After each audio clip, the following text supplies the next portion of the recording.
Who's stronger, Wukong or Red Boy? Let's break down how they first crossed paths. After leaving the kingdom of Wuji, Tang Sanzang and his disciples ventured into Hao Mountain, where the local demon, Red Boy, disguised himself as a child and kidnapped Tang Sanzang. Red Boy, the son of Bull King and Princess Ironfan, was known as the Holy Infant King. Soon after, Wukong confronted Red Boy, and the two clashed multiple times. Many viewers, especially those who watched the TV adaptations, believe that Wukong was almost killed by Red Boy's Samadhi True Fire, thinking he wasn't a match for Red Boy. But that's a misunderstanding from the TV shows. In their actual encounters, Wukong never lost to Red Boy. In fact, Wukong held a clear advantage throughout their battles. The only reason Wukong nearly died was due to some special circumstances, not because of Red Boy's strength.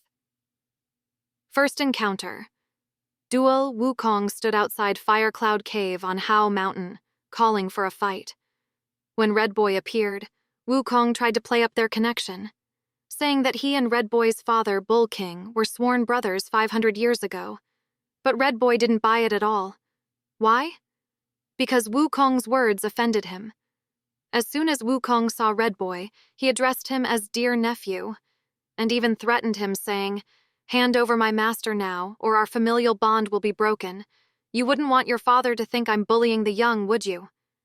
Does that sound like someone trying to establish a relationship? Red Boy was furious, shouting, "You wretched monkey! What family? Who's your nephew?" Ever since Red Boy gained his powers, he had been revered as the ruler of Hao Mountain.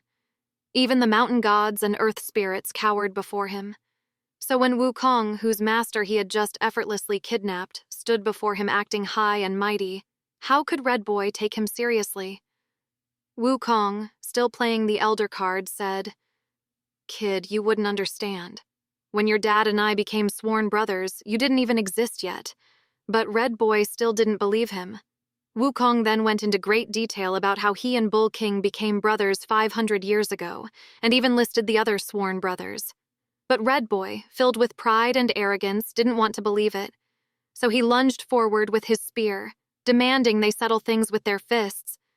But why didn't Bull King ever tell his son about Wukong? Because Wukong's rebellion at the Heavenly Palace 500 years ago was seen as treason.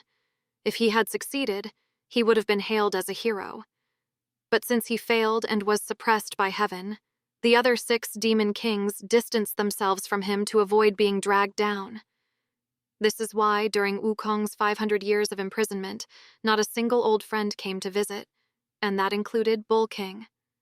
As the saying goes, when you're down and out, no one cares. But when you're successful, even distant relatives come knocking. This fickleness is especially true in the world of immortals, where strength reigns supreme. The novel describes their fight. After 20 rounds, neither could gain the upper hand. Does this mean Red Boy's skills were on par with Wukong's? Not at all. The truth is revealed through the eyes of Jubaji. Standing on the sidelines, Jubaji noticed that although Red Boy wasn't losing, he was only blocking and defending, with no ability to attack. Wukong's staff technique was so advanced that every strike was aimed directly at Red Boy's head, leaving him no room to maneuver. Jubaji thought to himself, "This doesn't look good. If Wukong leaves an opening, luring Red Boy in, he could finish him off with one strike, leaving no credit for me." So Jubaji charged in with his 9-tooth rake, forcing Red Boy to retreat in shock.